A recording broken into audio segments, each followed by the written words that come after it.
Hey, Pastor Jason here.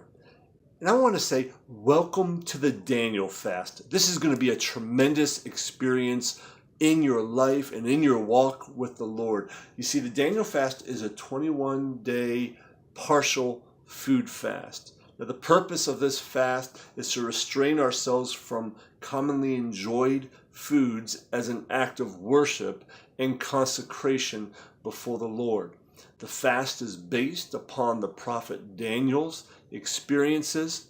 You see, at one time and on one occasion, Daniel was greatly concerned for his people. He was searching out God for his wisdom through the season of prayer and fasting. He was holding on to God. And perhaps for you, you're also searching out God. Perhaps like Daniel, you're looking for a breakthrough in your life. And there's no greater strategy for a spiritual breakthrough that begins to manifest itself also in the physical than through fasting and prayer. Now, in Daniel chapter 10, the second of the fasts that are recorded of Daniel, the first one was a 10-day fast. The second one is a 21-day fast. Very similar, though. Daniel chapter 10, verses 2 through 3, it reads this. He says, "At that time I, Daniel, mourned for 3 weeks. I ate no choice food, no meat, no wine touched my lips." And he says he consecrated himself before the Lord. He was seeking God's face during this time. Now, the meaning of choice food, to clarify here, isn't overly clear. Most people believe that it means that he ate no bread, especially leavened bread and sweets. He obviously talks about wine and those type of things. The Message says that only plain and simple foods he allowed into his body.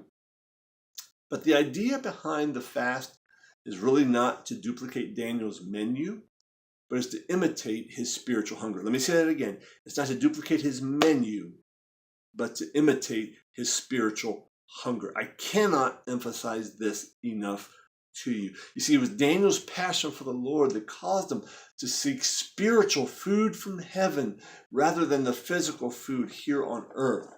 And this should really be the desire of anyone who's participating in a Daniel fast, a partial fast, or even a full fast.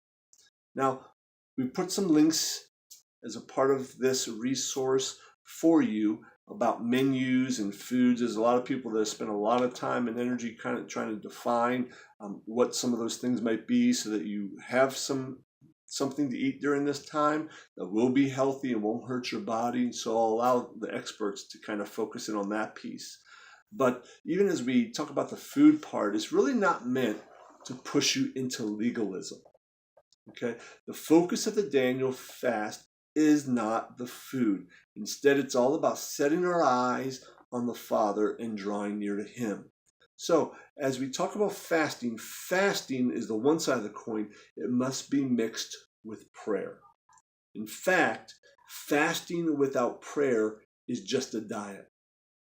You will see no spiritual results because you'll see some physical results, but not the spiritual results. We're not going to see the breakthroughs that we're looking for. So I encourage you in the morning, seek God out. Spend some time with Him in the afternoon, in the evening before you go to bed. Some ideas here. Spend some time in prayer. Right? Make your petitions known before the Lord. Spend some time in worship during these times. Put on a good worship CD or sing from your memory, sing from your heart. Spend some time journaling your prayers or your thoughts before the Lord and asking Him, track what God is speaking to you during this 21-day period of time. And let's believe God for His breakthroughs during this 21-day spiritual emphasis.